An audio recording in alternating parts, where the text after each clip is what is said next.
Sekarang jam 2 pagi dan layar radar Anda tiba-tiba dipenuhi oleh sejumlah pesawat musuh yang mendekat. Sesaat kemudian, Anda bisa mendengar mereka. Suaranya seperti kawanan serangga raksasa, tapi Anda langsung mengenali suara mesin. 550 cc dari drone kamikaze buatan Iran, Shahed. Setiap anggota kawanan itu membawa hulu ledak hingga 50 kg, lebih dari 100 pon. Dan mereka mendekat ke arah Anda dengan kecepatan 185 km per jam atau 115 mil per jam. Anda tidak punya waktu untuk mempertimbangkan pilihan Anda.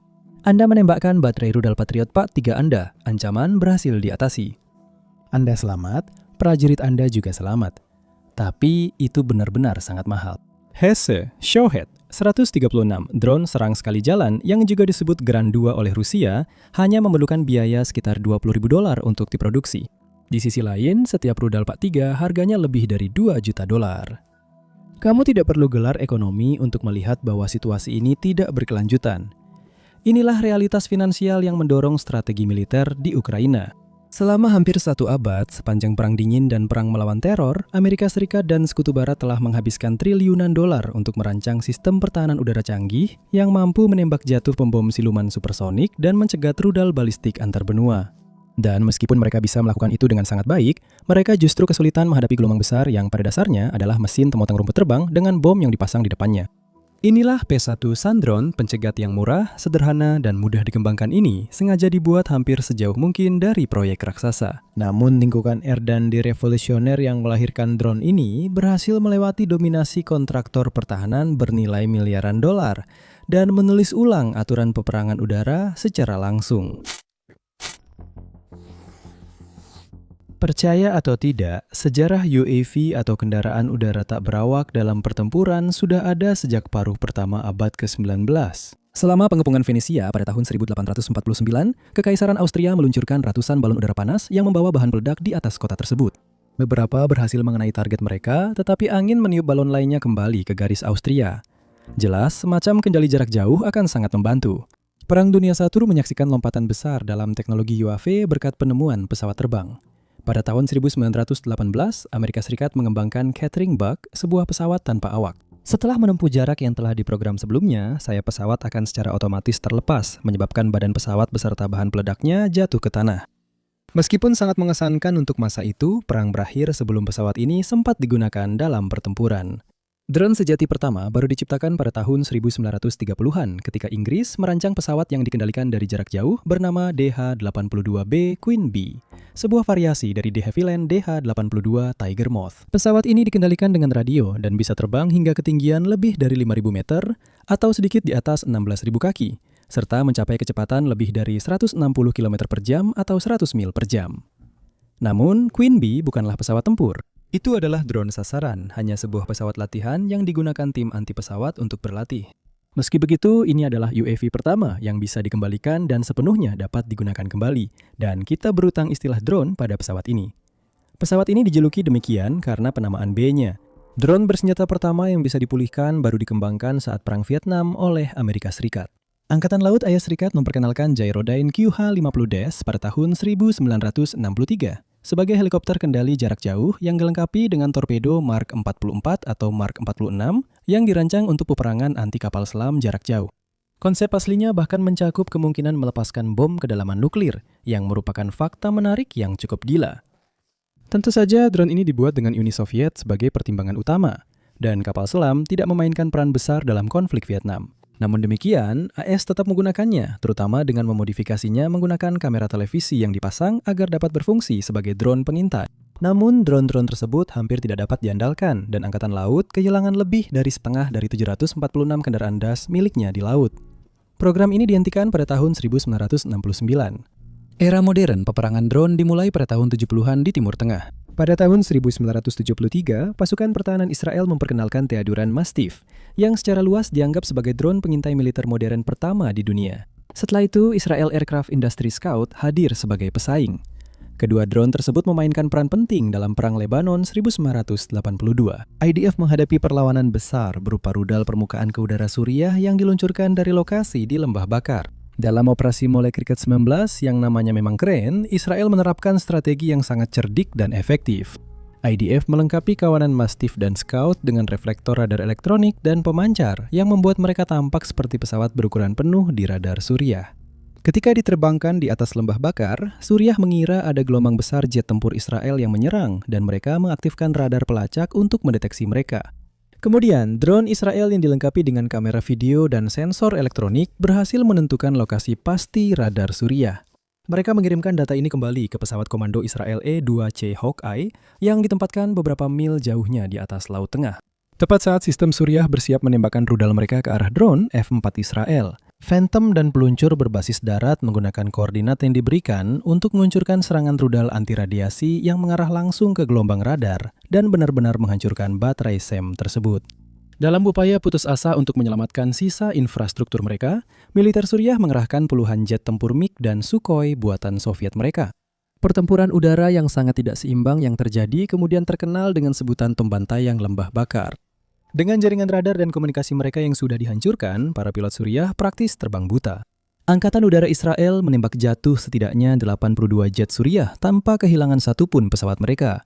Dalam kasus ini, drone Israel tidak ikut bertempur. Mereka hanya melakukan pengintaian dan bertindak sebagai umpan yang cerdik. Namun peran penting mereka dalam misi yang sangat sukses itu menarik perhatian militer yang jauh lebih besar, yaitu Amerika Serikat. Setelah Israel menggunakan drone untuk menghancurkan pertahanan udara Suriah dalam Perang Lebanon 1982, Amerika Serikat pun terlibat dalam konflik tersebut sebagai pasukan penjaga perdamaian pada tahun 1983. Angkatan Laut Amerika Serikat mengirim USS New Jersey, sebuah kapal perang besar era Perang Dunia II, ke pantai Beirut untuk memberikan dukungan artileri bagi marinir Amerika Serikat. Namun kapal itu menghadapi hambatan besar saat menggunakan 9 meriam raksasa berukuran 16 inci miliknya, yang dirancang untuk menembakkan bahan peledak seberat beberapa ton hingga jarak lebih dari 20 mil. Kapal itu tidak bisa melihat sasarannya yang tersembunyi di balik pegunungan Lebanon. Pada saat yang sama, pesawat pengintai berawak menghadapi perlawanan besar dari serangan anti pesawat Suriah. Angkatan Laut menyadari bahwa Israel sudah memiliki jawabannya. Dalam usaha patungan antara industri pesawat terbang Israel dan AAI Corporation, kedua negara berbagi keahlian untuk menyesuaikan Scout dengan kebutuhan militer AS, menciptakan RQ-2 Pioneer. Masih hanya sebagai pesawat penyintai, huruf R dalam penamaannya memang berarti itu, Pioneer berhasil mencapai salah satu prestasi paling terkenal dalam sejarah UAV. Untuk pertama kalinya dalam sejarah, tentara manusia menyerah kepada robot. Selama Perang Teluk 1991, Angkatan Laut Amerika Serikat selalu menjaga setidaknya satu pioner di udara untuk menyintai target bagi kapal perang, memungkinkan USS Wisconsin dan USS Missouri berulang kali menggempur pasukan Irak di Pulau Falaka. Akhirnya, para tentara Irak menyadari bahwa suara dengungan mesin 2 silinder Pioneer berarti akan ada bombardir artileri yang segera datang, sehingga mereka bergegas keluar dari bunker sambil melambaikan bendera putih dan kaos ke arah kamera drone untuk menyerah. Namun, meskipun Pioneer sukses di Perang Teluk, drone ini memiliki kelemahan besar. Drone ini dikendalikan melalui sinyal radio pita C, yang berarti harus tetap menjaga garis pandang langsung tanpa halangan dengan antena di darat. Hal ini membuat jangkauan maksimumnya hanya sekitar 160 km atau 100 mil. Jangkauan ini bahkan semakin terbatas oleh waktu terbang maksimum drone yang hanya sekitar 5 jam. Semakin jauh drone harus terbang untuk mencapai target, semakin sedikit waktu yang dimilikinya untuk melakukan pengamatan. Kekurangan-kekurangan ini tidak menjadi masalah besar di Teluk Persia, tetapi membuat Pioneer pada dasarnya tidak berguna ketika CIA ingin memata-matai target militer Serbia di Bosnia selama Perang Yugoslavia. Drone ini tidak bisa memberikan pengawasan jangka panjang, dan pegunungan Alpen dinarik membuat koneksi garis pandang menjadi mustahil. Untungnya bagi CIA, solusinya sebenarnya sudah menunggu mereka sejak awal tahun 1980-an. Pada pertengahan tahun 70-an, seorang insinyur bernama Abraham Karen bekerja untuk Israel Aircraft Industries, perusahaan yang sama yang mengembangkan IAI Scout. Ironisnya, mantan perwira Angkatan Udara yang percaya bahwa UAV adalah masa depan peperangan justru merasa kesal dengan kurangnya minat bosnya terhadap drone pada saat itu. Akhirnya, ia berimigrasi ke Amerika Serikat pada tahun 1977 dan mulai membuat drone di sebuah garasi di Los Angeles, menghasilkan sebuah pesawat layang silinder dari fiberglass yang disebut Albatros pada tahun 1981. Luar biasanya, pesawat itu mampu terbang selama 56 jam tanpa henti. DARPA, cabang penelitian lanjutan Pentagon, langsung memperhatikannya.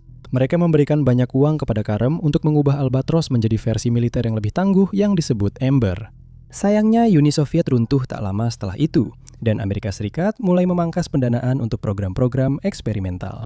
Mereka membatalkan kontrak Karem dan perusahaannya, Leading Systems Incorporated, bangkrut pada tahun 1990. General Atomics, sebuah kontraktor pertahanan yang berbasis di San Diego, menyelamatkan Karen dengan membeli perusahaannya dengan harga murah dan mempertahankan dia serta timnya sebagai insinyur.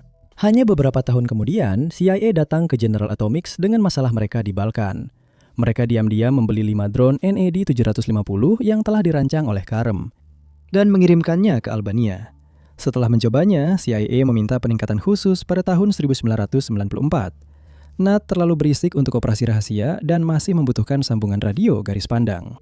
Tim Karem di General Atomics mengganti mesinnya dengan motor Rotax 4 silinder dan, yang paling signifikan, menambahkan sambungan data satelit. Dan dengan demikian, RQ-1 Predator pun lahir, bisa dibilang drone yang paling dikenal dan pastinya membuat perang drone dikenal luas oleh publik. Hidungnya yang mirip paus beluga yang mudah dikenali adalah hasil dari kubah komunikasi satelit yang ditambahkan oleh GA di bagian depan pesawat itu. Meskipun namanya Predator, sebenarnya drone ini hanyalah sebuah kamera terbang selama sisa abad ke-20. Namun, CIA semakin frustrasi dalam perburuan mereka terhadap Usama bin Laden yang bersembunyi di Afghanistan. Meskipun drone Predator bisa menemukannya, pada saat mereka bisa mengirimkan jet tempur ke lokasi tersebut, dia sudah berpindah ke tempat lain. Predator membutuhkan senjata sendiri. Sekarang, rekayasanya jelas lebih rumit daripada yang terdengar, tapi pada dasarnya, tim pengembangan cepat angkatan udara yang dijuluki Big Safari hanya menempelkan rudal anti-tank AGM-114 Hellfire ke drone tersebut. Mereka mengubah penamaannya dari RQ-1 menjadi MQ-1, karena sekarang drone itu memiliki banyak peran, M, bukan sekedar drone pengintai saja. Era serangan drone hunter-killer pun telah tiba. Selama sekitar 2 dekade, General Atomics MQ-1 Predator dan saudaranya MQ-9 Reaper menguasai langit. Mereka telah beroperasi di Bosnia dan Herzegovina, Kosovo, Afghanistan, Irak, Suriah, Somalia, dan Libya. Reaper bahkan bertanggung jawab atas serangan di Bandara Internasional Baghdad pada Januari 2020 yang menewaskan Qasem Soleimani, komandan pasukan Quds Iran saat itu. Namun, para insinyur Iran sejak itu benar-benar mengubah permainan seperti yang telah dibuktikan oleh perang di Ukraina. Ironisnya, semua ini berkat teknologi Amerika. Pada akhir tahun 2011, CIA menerbangkan drone siluman RQ-170 Sentinel yang sangat rahasia jauh ke dalam wilayah udara Iran untuk memata-matai fasilitas nuklir Natanz. Menurut pihak ISX, drone itu kemudian mengalami kerusakan dan jatuh di dekat Kashmir. Menurut pihak Iran, agen perang siber mereka menggunakan sistem elektronik Rusia untuk mengacaukan sambungan satelit drone tersebut. Hal ini memicu protokol pengaman untuk menerbangkannya kembali ke pangkalan di Afghanistan secara autopilot. Tetapi kemudian pihak Iran memalsukan sinyal GPS-nya, sehingga drone itu tertipu dan mendarat dengan selamat di landasan Iran. Bagaimanapun caranya, Iran berhasil mendapatkan drone Amerika yang sangat rahasia. Presiden Obama memang meminta drone itu dikembalikan, Iran menolaknya. Perusahaan dirgantara Iran, Shahed Aviation Industries, langsung mulai membongkar dan merekayasa ulang teknologi Amerika tersebut. Pada tahun 2014, mereka mulai memproduksi Shahed 171 Samor yang hampir merupakan replika sempurna dari RQ-170 dan Shahed 191 Sager, versi yang sedikit lebih kecil dengan rudal anti-tank. Tapi itu belum semuanya. Pada tahun 2012, Iran menangkap satu lagi drone AS Boeing MQ-27 Scan Eagle. Sekali lagi, kedua negara tidak sepakat tentang bagaimana hal itu terjadi. Iran mengatakan drone itu telah melanggar wilayah udara mereka, lalu Iran menggunakan perang elektronik untuk menjatuhkannya ke perairan Teluk Persia, di mana mereka mengambilnya. Angkatan Laut Amerika Serikat membantah hal ini dan mengklaim mereka tidak kehilangan drone apapun, dan memang foto-foto drone tersebut tidak menunjukkan tanda-tanda militer Amerika Serikat yang biasa. Tidak seperti Sentinel, yang merupakan aset CIA yang sangat rahasia, Scan Eagle diproduksi secara massal dan diekspor secara luas. Banyak negara lain yang menggunakannya, dan beberapa di antaranya, termasuk Uni Emirat Arab, Australia, dan Kanada, bahkan mengoperasikannya di Teluk Persia pada saat itu. Dengan kata lain, tidak ada yang benar-benar tahu dari mana asalnya. Namun demikian, hasilnya tetap sama. Dibutuhkan waktu hanya 10 bulan bagi para insinyur Iran untuk meniru Scan Eagle dan menciptakan Hots Yasir mereka, yang juga dikenal sebagai Sayyid II. Mereka bahkan meningkatkan pesawat itu dengan mengganti ekornya menjadi ekor V terbalik twin boom. Sekarang, Iran sudah memiliki pengetahuan teknologi untuk menciptakan drone canggih. Tetapi mereka masih kekurangan satu bagian yang cukup penting dari persamaan itu, uang. Bahkan jika mereka bisa memproduksi drone yang identik dengan RQ-170, mereka tidak akan pernah bisa memproduksi sebanyak Amerika Serikat, apalagi dengan sanksi yang membatasi jalur pasokan. Dan mereka jelas tidak mampu membeli sistem pertahanan udara pelengkap seperti sistem Patriot. Namun, ketimpangan ekonomi inilah yang justru memicu era baru dalam peperangan drone. Iran tidak akan pernah bisa memenangkan perlombaan dalam pengembangan teknologi. Alih-alih menghabiskan miliaran untuk mencoba menciptakan drone yang bisa menghindari pertahanan udara Amerika Serikat, bagaimana jika mereka justru mengambil arah yang benar-benar berlawanan? Bagaimana jika mereka menciptakan drone yang sangat murah dan sederhana sehingga melawan kawanan drone itu justru akan membuat musuh bangkrut? Iran pertama kali menguji ide ini dengan drone Qasf-1 dan Qasf-2K yang mereka berikan kepada pemberontak Houthi di Yaman. Ini adalah beberapa amunisi jelajah pertama yang sering disebut drone kamikaze. Drone-drone ini sangat murah, hanya sekitar $5.000 per unit dan menggunakan teknologi GPS yang tersedia di pasaran untuk terbang secara otonom mengikuti jalur yang sudah diprogram sebelumnya. Setelah sampai di target, mereka akan mematikan mesin, lalu menukik dan menabrak musuh dengan sekitar 30 kg atau 65 pon bahan peledak. Arab Saudi umumnya menggunakan sistem pertahanan udara buatan AESA seperti baterai Patriot, yang kesulitan mendeteksi drone kecil ini yang terbang di ketinggian rendah. Dan selain itu, bahkan jika satu berhasil ditembak jatuh, itu bukan kerugian besar. Akan segera ada penggantinya, harganya hanya $5.000. Drone kamikaze awal ini membuktikan kegunaannya pada tahun 2019 dalam serangan ke pangkalan udara Al-Anad. Houthi menerbangkan drone Qasef di atas parade militer di sebuah pangkalan dekat Aden, dan drone itu meledak tepat di atas tribun tamu VIP, menewaskan setidaknya 6 perwira tinggi di tentara Yaman yang didukung Saudi. Al-Anad membuktikan bahwa Iran bisa melewati jaringan pertahanan udara buatan AS Serikat yang bernilai miliaran dolar dan meraih kemenangan menentukan dengan menggunakan drone militer yang harganya lebih murah dari kebanyakan mobil. Mereka benar-benar menaikkan level serangannya. Kemudian di tahun yang sama, segerombolan drone Shahed 131 buatan Iran menyerang fasilitas pengolahan minyak Saudi Aramco di Abqas dan Krais. Dengan mesin rotari kecil yang direkayasa ulang dari teknologi Inggris, pesawat tanpa awak ini juga menggunakan GPS yang sudah diprogram sebelumnya untuk menghantam tangki pemisah gas minyak berbentuk bulat milik Saudi secara tepat, meskipun lebar targetnya hanya sekitar 30 meter atau 100 kaki. Sementara Houthi secara terbuka mengklaim bertanggung jawab, investigasi oleh Amerika Serikat dan sekutunya menyatakan bahwa jangkauan drone sejauh 900 km atau sekitar 550 mil berarti drone tersebut tidak mungkin berasal dari Yaman dan kemungkinan besar datang langsung dari Iran. Serangan itu untuk sementara waktu mematikan seluruh 5% pasokan minyak harian dunia. Dan semua itu terjadi meskipun Arab Saudi telah menghabiskan miliaran demi miliaran dolar untuk sistem pertahanan udara dari Amerika Serikat. Serangan terhadap Saudi Aramco bisa dibilang merupakan titik balik dalam peperangan drone modern, mengakhiri era drone Predator dan Reaper yang bernilai jutaan dolar. Shahed 131 akan segera mendapatkan beberapa peningkatan besar. Pada tahun 2021, militer Iran berhasil mengerahkan Shahed 136 versi penerus Shahed 131 yang lebih besar dan lebih tangguh. Mereka mengganti mesin rotari dengan mesin 4 silinder 550 cc limbah L550E buatan Jerman yang telah direkayasa ulang, yang biasa digunakan pada pesawat sipil. Memang, hal ini membuat drone menjadi jauh lebih berisik, tapi kali ini bukan soal siluman. Dengan mesin yang lebih bertenaga, 136 siap membawa muatan yang lebih berat, dan sudah pasti bukan kue Girl Scout yang akan dibawanya, itu bisa kami pastikan. Dengan berat 50 kilo atau 110 pon, hulu ledaknya sekarang akan memiliki bobot lebih dari 3 kali lipat dibandingkan milik 131. Dan akhirnya, mereka memperbesar bentang sayap menjadi 2,5 meter, lebih dari 8 kaki, sehingga jangkauannya lebih dari 2 kali lipat. Shahed 136 sekarang bisa menempuh jarak hingga 2.000 km atau lebih dari 1.200 mil. Itu lebih jauh dari jarak antara New York dan Miami, atau yang lebih penting lagi, Teheran dan Tel Aviv. Dibuat dari komponen hobi siap pakai yang pada dasarnya hasil rekayasa balik, fiberglass, dan mesin yang tidak jauh lebih kuat dari mesin moped, Shahed 136 adalah rudal jelajah jarak jauh dengan GPS bawaan, dan hanya membutuhkan biaya $20.000 untuk membuatnya. Sekarang, pada titik ini, Anda mungkin berpikir, kenapa saya terus-menerus membicarakan Iran? Bukankah ini video tentang drone Ukraina? Faktanya, hingga beberapa minggu terakhir, hampir semua drone Shahed 136 telah digunakan di Ukraina oleh Rusia. Selama invasi awal Rusia ke Ukraina, angkatan bersenjata Rusia terutama menggunakan rudal jelajah berteknologi tinggi seperti Kaliber. Namun, ketika serangan mereka ke Kiev terhenti dan konflik berubah menjadi perang atrisi yang brutal seperti yang kita kenal sekarang, mereka dengan cepat menghabiskan persediaan mereka. Moskow membutuhkan cara untuk masuk lebih dalam ke wilayah Ukraina dan menyerang jaringan listrik sebelum musim dingin 2022. Dan mereka membutuhkan sesuatu yang lebih murah dan lebih mudah diproduksi massal dibandingkan rudal jelajah tradisional, terutama karena sanksi Barat sangat menghambat kemampuan mereka mendapatkan suku cadang berteknologi tinggi. Rusia mendatangi Tiongkok, tetapi mereka tidak tertarik untuk terkena sanksi.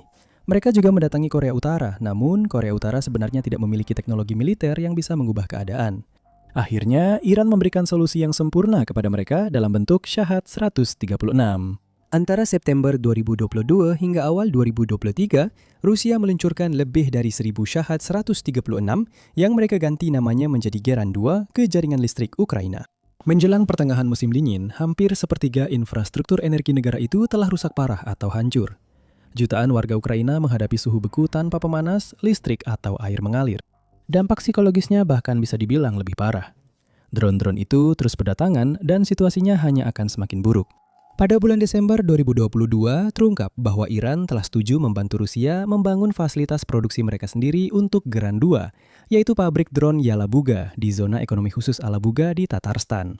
Ada begitu banyak drone sehingga seberapa banyak pun Ukraina menembak jatuh dengan pertahanan udaranya rasanya tidak ada artinya. Hanya dibutuhkan satu drone saja untuk menyebabkan kerusakan besar pada jaringan listrik. Ukraina harus terus-menerus menembakkan rudal pencegat impor seharga jutaan dolar seperti Patriot atau NASAMS hanya untuk menjaga lampu tetap menyala di Kiev, dan mereka dengan cepat kehabisan uang. Jelas, dibutuhkan paradigma yang benar-benar baru, yang mengandalkan solusi murah dan kreatif daripada sistem teknologi tinggi yang mahal yang harus mereka beli dari sekutu. Pada akhirnya, Ukraina berhasil bertahan melewati musim dingin 2022-2023 karena mereka menyadari kenyataan ini. Sebagai contoh, mereka mulai menggunakan senjata anti pesawat gerak sendiri Jerman, Flakpanzer Gepard.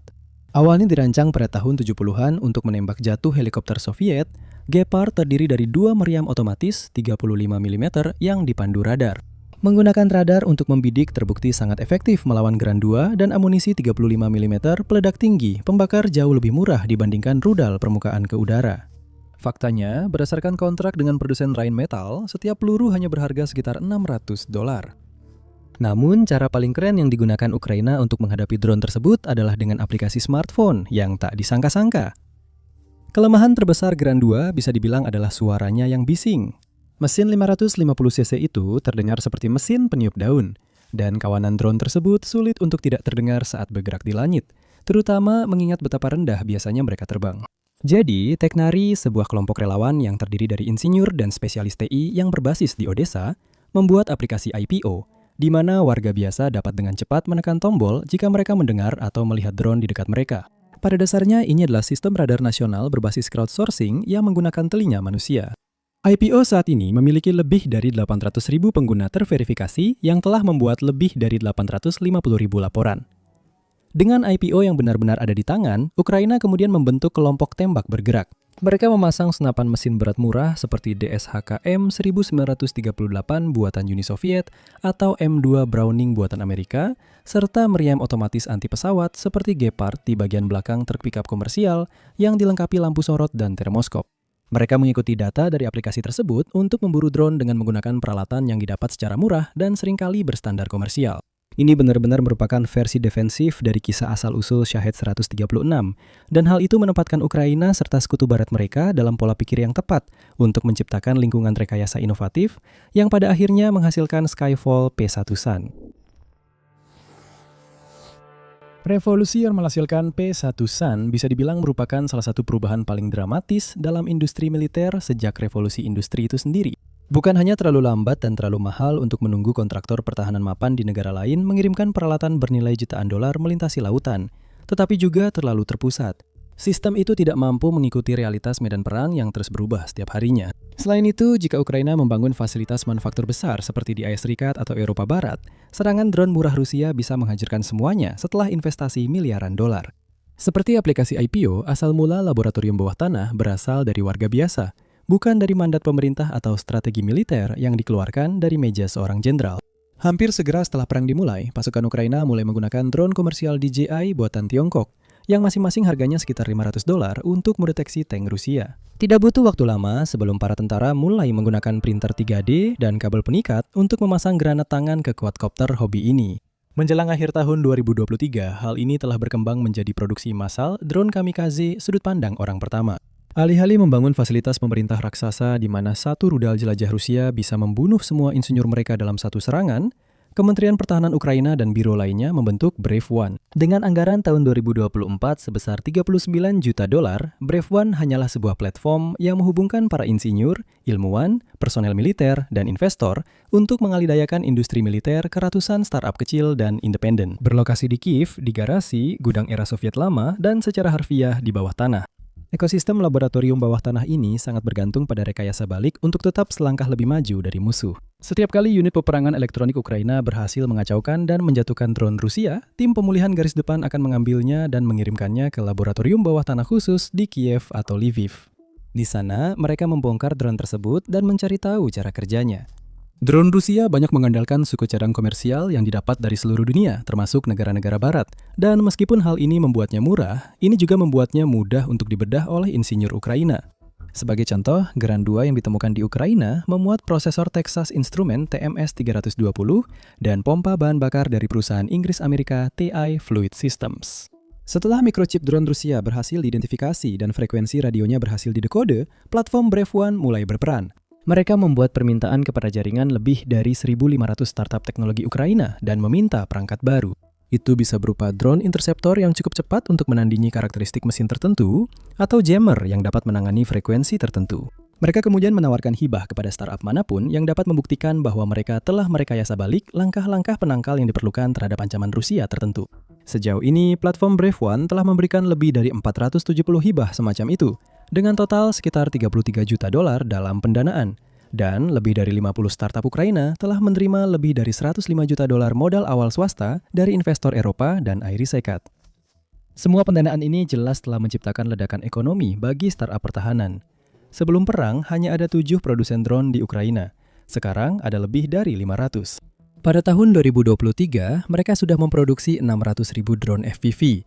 Tetapi pejabat militer mengklaim bahwa dengan laju saat ini, mereka seharusnya membangun 7 juta drone tahun ini.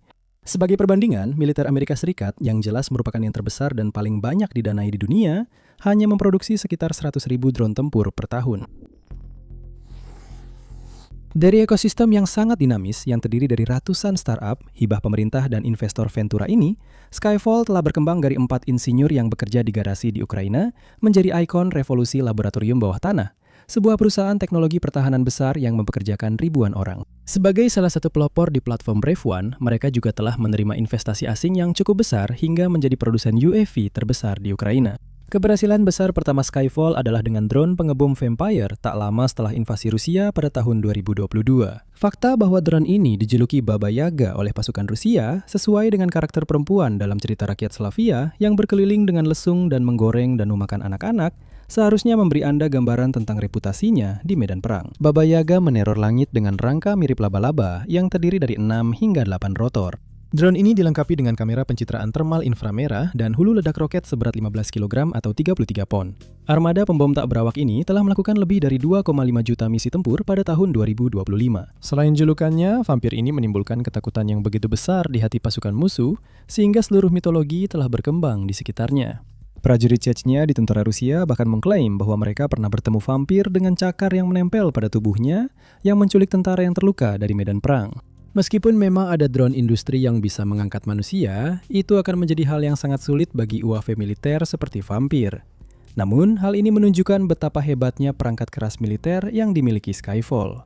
Mereka kemudian melanjutkan kesuksesan itu dengan drone kamikaze FPV Strike. Dengan berat hanya 900 gram atau kurang dari 2 pon, dan panjangnya hanya sedikit lebih panjang dari drone balap sipil standar, yaitu 25 cm atau 10 inci, drone ini terbuat dari modul-modul hasil cetak 3D yang resepnya dapat dengan mudah dibagikan di antara semua produsen laboratorium rumahan. Dengan cara ini, bahkan jika Rusia menghancurkan sebuah laboratorium, kapasitas produksi secara keseluruhan hampir tidak terpengaruh sama sekali. Strike telah menjadi permata mahkota dalam persenjataan drone Ukraina karena berhasil menaklukkan medan perang peperangan elektronik di mana yang lain gagal. Drone kamikaze lain seperti Geron 2 memiliki kelemahan fatal. Jika komunikasi mereka bisa diacaukan atau GPS-nya dipalsukan, mereka bisa dijatuhkan tanpa mengenai targetnya. Varian dari Strike yang dikenal sebagai 10 fiber menghindari hal ini dengan menghilangkan komunikasi nirkabel sepenuhnya. Sebagai gantinya, drone ini menarik gulungan kabel serat optik fisik sepanjang 10 km sekitar 6 mil, dan itu adalah sesuatu yang tidak bisa diacaukan. Varian lain, Strike 10 CV mengambil pendekatan yang bahkan lebih mutakhir. Meskipun terasa agak menyeramkan, Skyfall menyebutnya sebagai visi mesin, tapi pada dasarnya itu adalah kopilot AI untuk drone tersebut. Ketika operator manusia mendekati target mereka menunjukkannya kepada otak AI drone, memerintahkannya untuk mengunci target tersebut. Lalu, saat drone mendekat, jika musuh mengacaukan sinyal dan memutus koneksi operator, itu tidak masalah. AI langsung mengambil alih dan menghantamkan pesawat beserta muatannya ke target.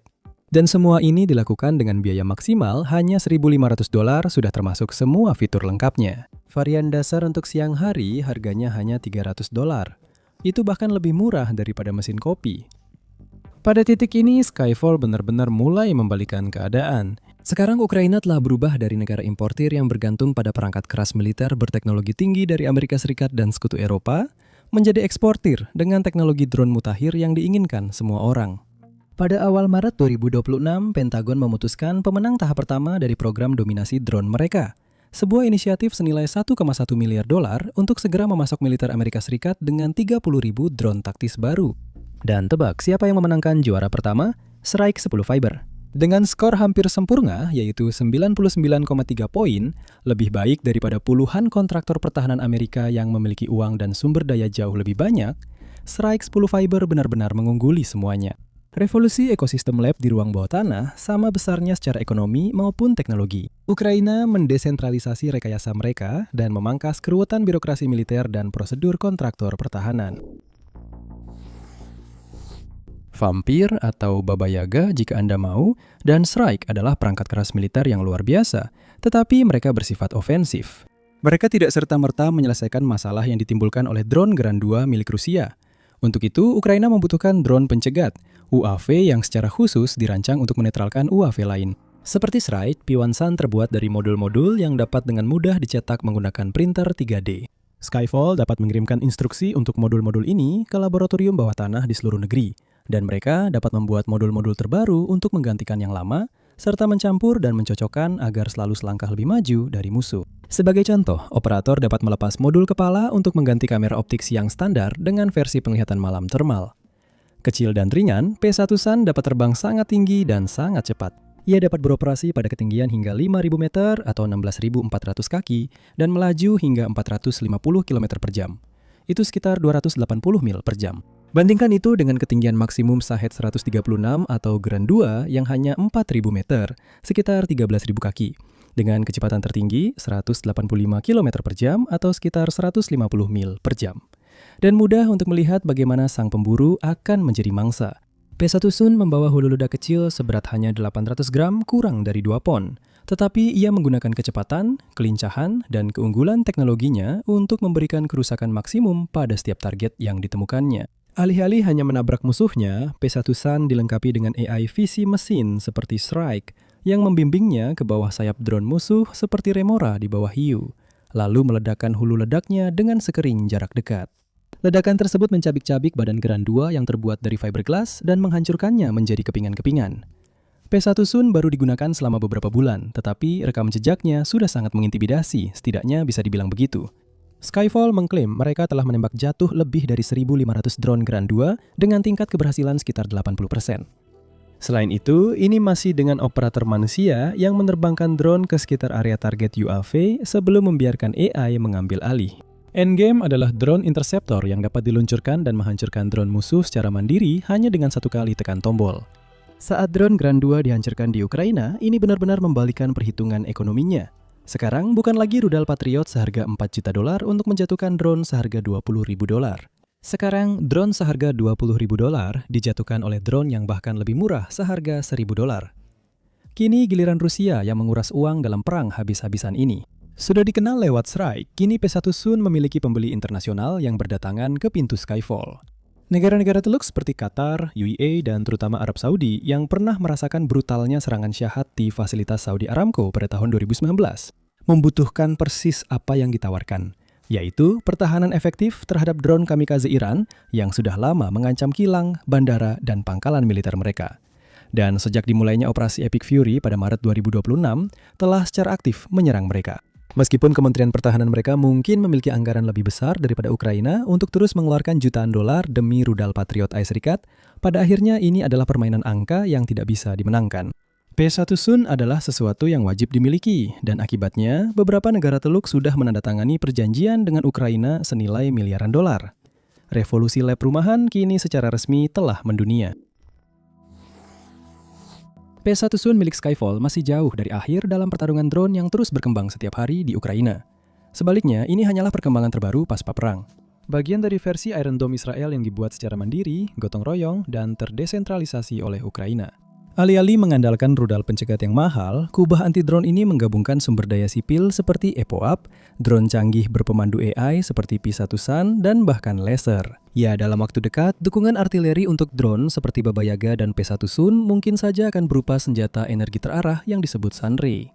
Mampu dipasang di bagian belakang truk pickup, perangkat kecil ini menembakkan sinar energi tak terlihat yang mampu membakar rangka plastik drone atau merusak komponen elektroniknya. Dan yang paling penting, harganya murah. Meskipun perangkat itu sendiri diperkirakan berharga beberapa ratus ribu dolar, tetap tergolong murah jika dibandingkan dengan perlengkapan militer lainnya. Dan perangkat ini tidak memerlukan amunisi sama sekali selain bahan bakar untuk menjalankan generator truk. Dulu merupakan kawanan tak berujung yang hampir membuat jaringan listrik Ukraina kolaps, kini Geron 2 makin kalah persenjataan. Bahkan jika mereka berhasil melewati bombardir laser tanpa henti dari Sunray, selalu ada P1 Sun yang siap memburu mereka. Dalam banyak hal, proyek mega sesungguhnya dari P1 Sun bukanlah desain drone plastik hasil cetak 3D sama sekali. Inilah ekosistem hasil crowdsourcing dari revolusi lab rumahan yang benar-benar membalikan definisi klasik dari proyek mega militer. Tidak ada label harga triliunan dolar, tidak ada pasukan insinyur yang dipekerjakan oleh otoritas pusat. Ini tidak memerlukan anggaran besar Pentagon, divisi besar Lockheed Martin Skunk Works, atau hibah DARPA bernilai miliaran dolar. Hanya dibutuhkan beberapa orang di sebuah garasi dan kecerdikan kolektif dari seluruh bangsa. Terima kasih telah menonton.